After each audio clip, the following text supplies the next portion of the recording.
Hello, I'm Chef Diane DeMayo and welcome to my kitchen. Today we are making a twist on a dumpling where a very good friend of mine, Rosie, over at iHeart Recipes makes her own version, which is phenomenal. So today we're going to do a dumpling. It's kind of like a homemade flour wrapper, very Korean style mandu, stuffed with some pork, some onions, garlic, ginger, the whole shebang, but we're doing it in a little bit of broth with some black vinegar, sesame seed oil with garlic, and some homemade sambo ulak.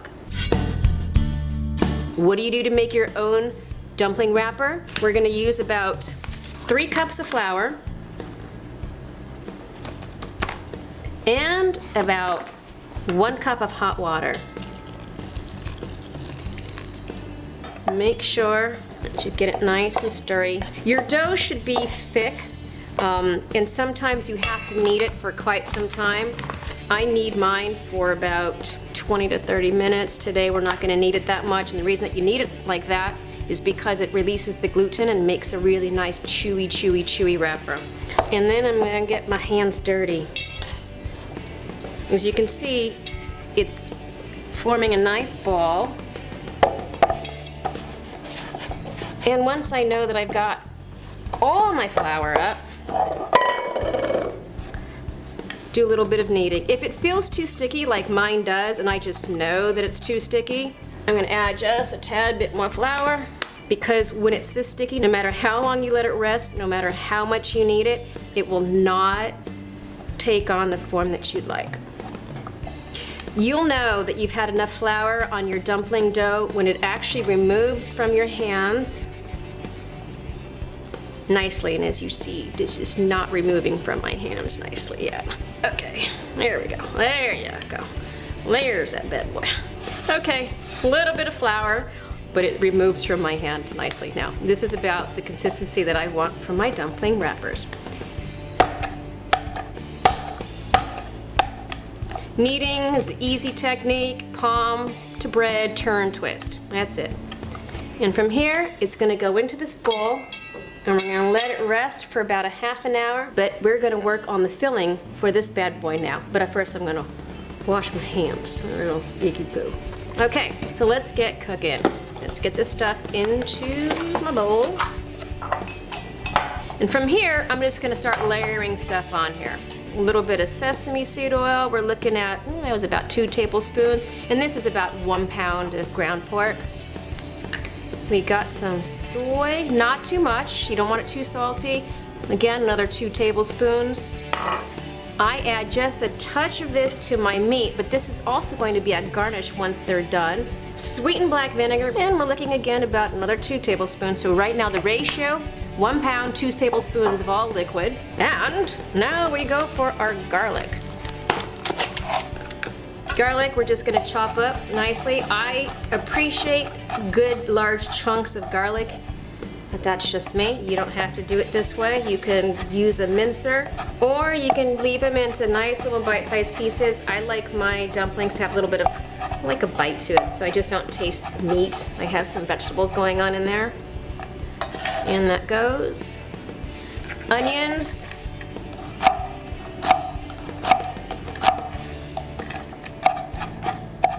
Now some people actually use egg whites when they do their dumpling filling because it kind of binds it together. I'm not into that. I peel my ginger with a spoon. Why? Because it doesn't take all the ginger away. I have a nice ginger stick without all the pieces of ginger removed. Lots of ginger. If you notice when you eat dumplings, whether they're from China, from Japan, or from Korea, you have a very predominant flavor of ginger. I like ginger, so I use a lot of ginger too. Okay, that's about 2 tablespoons.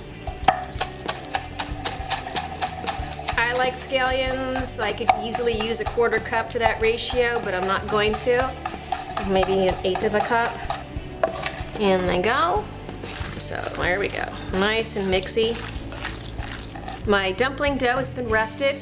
It's got some good sleep. We're going to take it out. I like to dust off my board with a little bit of flour. It keeps it from sticking. Bye-bye. Okay. And I'll do just a couple. There we go. I'm just going to roll out 1 log because you'll see how far that actually goes.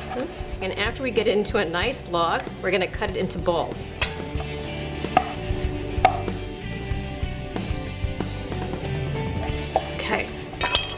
Roll them into a ball, and from here, we're going to roll it out into a nice disc. And the discs don't have to be perfect because, as you will see, my discs are surely not perfect, but our goal is not for perfection, it is for deliciousness. Now, once I have these filled, I'm gonna have a pot of boiling chicken stock. And you'll know that the dumplings are done. Why? Because just like in gnocchi, it's flour-based, and they'll kind of float to the top, and they're ready to go. Okay, that's all she wrote, and that's all we're gonna do. I got my stuffing. You can put however much you want in here. You're the one that's eating them or serving them, so you know what's best. And fold them over. A lot of times I'll take a fork, crimp my edges. You can be fancier if you want to, but you'll see when we're done with this how nice they look, and being super fancy with how I crimp my edges really won't matter.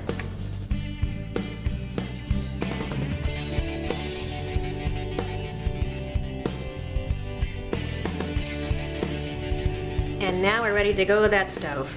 All right, my dumplings are ready to go. I have chicken stock already on the stove, and it's nice and hot. I'm gonna add some flavorings. Again, as I always say, you can add whatever you want. For me, right now, some onion, some garlic, and some ginger. And in go my dumplings. 1, 2, 3.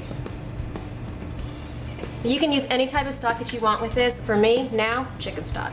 As I said before, the way that I know and the way that you're gonna know that these are done is the dumplings actually float to the top, kind of like gnocchi or anything else that you cook that has a flour base to it.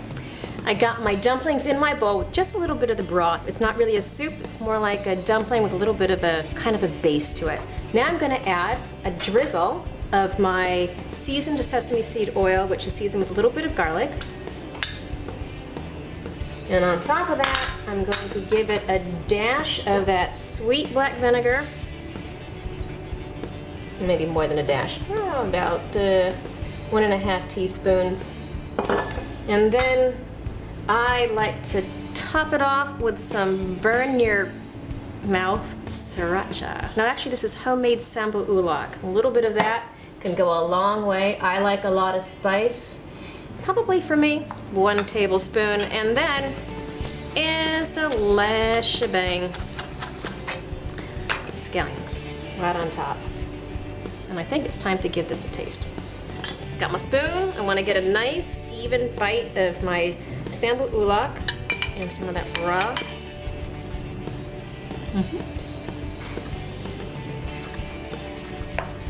First of all, my mouth is burning on fire because I took the biggest bite, the sambu ulak. The dough, nice and chewy. The meat, hints of garlic, ginger, scallions, that pork, super fatty, yummy. And that chicken broth gives it a nice Plus with that sweet black vinegar, this is delicious. But if you want to try something a little different, check out iHeart Recipes. Rosie makes an amazing rendition of this dumpling soup, and I'll see you next week with another fabulous recipe. Hello, I'm Chef Diane DeMeo, and welcome to my kitchen. Today, our bootleg tip is a flavored sesame seed oil.